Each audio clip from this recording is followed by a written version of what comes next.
नमस्कार दोस्तों, आप देख रहे हैं HW न्यूज और मेरा नाम है सोनू कनौजिया। आज बात करेंगे बीजेपी के संकट की, जो देश के 3 राज्य कर्नाटक, मध्य प्रदेश और छत्तीसगढ़ में बढ़ता हुआ नजर आ रहा है। यहां आने वाले दिनों में चुनाव होने हैं, लेकिन इन राज्यों में बीजेपी सत्ता में आएगी या नहीं, इसको लेकर खुद बीजेपी के अंदर ही असमंजस बना हुआ है।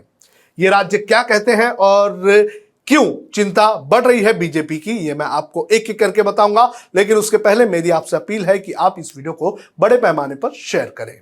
सबसे पहले बात करेंगे कर्नाटक की, जहां बीजेपी सत्ता में है। यहां आने वाले कुछ महीनों में विधानसभा के चुनाव होने हैं, लेकिन आरएसएस के इंटरनल सर्वे के अनुसार बीजेपी का यहां पर सत्ता में आना काफी मुश्किल है। कर्नाटक में बीजेपी 20 जुलाई 2019 से सत्ता में है। इस 4 साल में उसने एक बार मुख्यमंत्री यहां पर बदला है।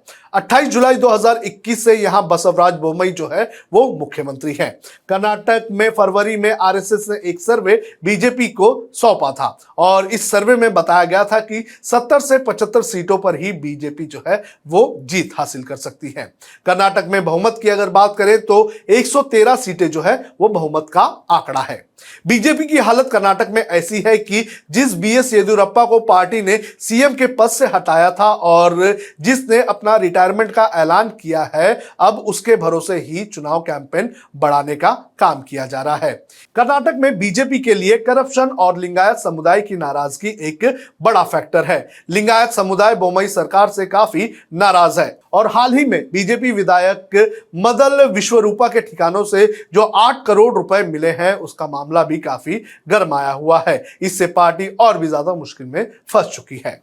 अगला राज्य है मध्य प्रदेश। मध्य प्रदेश की अगर बात करें तो पिछले चुनाव में यहां पर कांग्रेस की सरकार बनी थी, लेकिन बाद में बीजेपी ने जोड़ तोड़ कर यहां पर अपनी सरकार बना ली।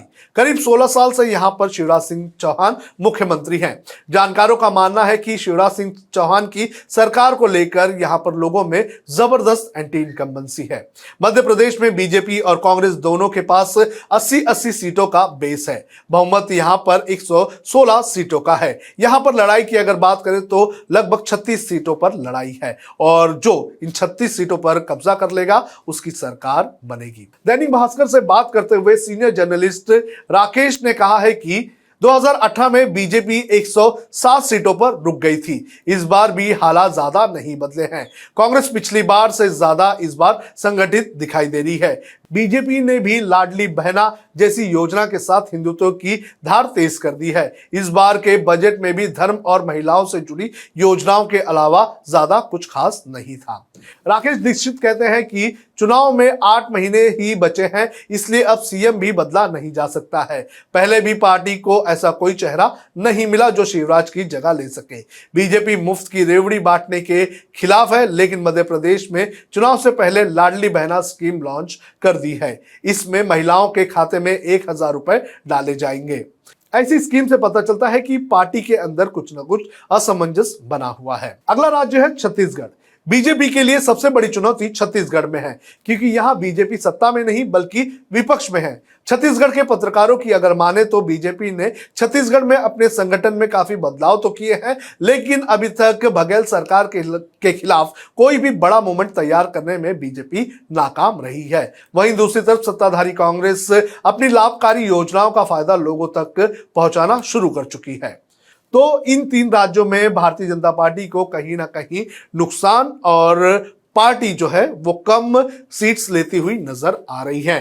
कर्नाटक की अगर बात करें तो सबसे पहले चुनाव कर्नाटक में होंगे और यहां पर आपको बता दें कि कांग्रेस और बीजेपी के बीच जबरदस्त लड़ाई शुरू हो चुकी है। देखना यह जरूरी है कि आने वाले दिनों में इन राज्यों में क्या होता है। हालांकि बीजेपी की अगर बात करें तो बीजेपी को चुनाव का जो है वो मशीन कहा जाता है।